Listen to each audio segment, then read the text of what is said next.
This city has the busiest light rail line in America, and it's not where you think it is. You might think of San Diego for its incredible weather, its amazing beaches, or its cultural attractions like Balboa Park, the Gaslamp District, or the Embarcadero, but what you might not know is that it's home to one of the busiest light rail systems in the US. So let's take a look at this overlooked transit system. The origins. San Diego's first streetcars date quite far back, with some of the earliest known routes starting in 1886 as horse-drawn streetcars. However, many of these early routes were quickly changed over to electric service in the late 1880s and early 1890s. Most of these routes were created by the San Diego Electric Railway, which would end up becoming the predecessor to San Diego's current transit agency. Over the next couple decades, San Diego would have a fairly extensive network of streetcars until 1948, when the last streetcar would discontinue service. Like many places in North America, San Diego would rip out its extensive streetcar network in favor of highways that tore the city apart and buses that would conform better to the car-dependent infrastructure of the mid-20th century. However, it was as early as the 1960s that San Diego realized that they would need an actual rail transit system for the city. So in 1966, the Comprehensive Planning Organization was formed to create a transit plan for the San Diego metro area. This agency would eventually be renamed to SANDAG and still exists for planning in the region today. However, there was a lot of infighting in SANDAG about what transit mode they should use. The city of San Diego got really annoyed with all of this infighting with its surrounding communities,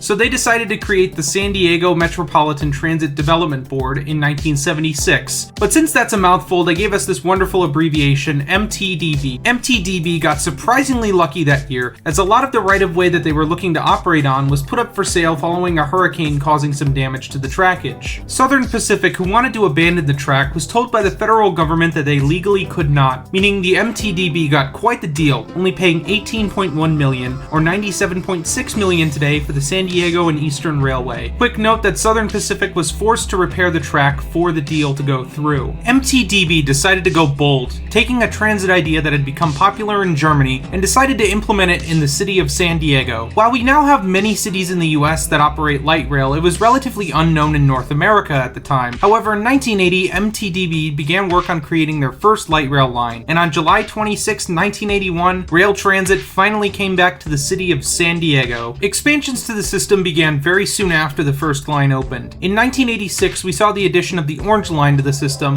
with an extension to El Cajon in 1989, and then an extension to Santee in 1995. The Blue Line received quite a few short extensions to the north throughout the 90s, and we would see the creation of the third line in 2005, the Green Line, which would terminate in Santee while the Orange Line would terminate earlier in El Cajon. In 2005, MTDB would rebrand itself as Metropolitan Transit System, or MTS for short, as it gave its planning power back to SANDAG. In 2011, MTS opened up the Silver Line, a small circulating streetcar in downtown that only runs heritage equipment. And just 2 years ago in 2021, we saw the most recent extension of the system. The Blue Line extension to UTC connects the community of La Jolla and the University of California, San Diego to the trolley system. MTS and its operations. MTS operates 3 railed transit lines around the greater San Diego area. The Blue Line, which starts in San Ysidro and continues northward through Chula Vista and joins up with the Orange Line at 12th and Imperial, then turns west into downtown where it joins up with the Green Line at Santa Fe Depot and runs along I-5 before running through UCSD, crossing over I-5 and ending at UTC Station. The Green Line, which starts in Santee and meets up and runs with the Orange Line in El Cajon, and then splits from the Orange Line in La Mesa, going west through San Diego State along I-8 till it joins up with the Blue Line at Friars Junction. From there, the Green Line runs with the Blue Line south till they split at Santa Fe Depot. It then continues along the harborfront, passing Petco Park and ending at 12th and Imperial. And finally, the Orange Line, which starts in El Cajon and runs with the Green Line until it splits at La Mesa, and goes southwest through Lemon Grove, Encanto, and Grant Hill until it joins up with the Blue Line at 12th and Imperial, and runs with it until the line terminates at Courthouse Station. There's also the Silver Line, which runs a circulator route around downtown San Diego, but it's hard to count it for reasons I'll explain in a second. In terms of hours of service and frequency of the system, the 3 main lines tend to run 15-minute frequencies and operate between approximately 4 a.m. and 12:30 a.m. all 7 days of the week. Operations on the Silver Line only run every 30 minutes on weekends between 9 a.m. and 6 p.m. This is due to the system's rolling stock being made entirely of historic streetcars. Side note, the Silver Line actually runs purely off of vibes, because the weekend I was there, the Silver Line was not running at all. Pricing! MTS uses fare validation to collect fares for the system. Simply tap your ticket or Pronto card before boarding and for transfers. The regular price of a one-way ticket is $2.50. However, this does give you unlimited transfers on trains and buses for the next 2 hours, essentially acting as a 2-hour unlimited ride pass. A day pass on MTS trains and buses is going to set you back about $6 on the regular fare, and for a monthly pass, MTS charges $72 at standard price. There are also premium priced passes that allow you unlimited access onto other MTS services, like Flex or MTS Rural, but we'll skip those for now and go on to rolling stock.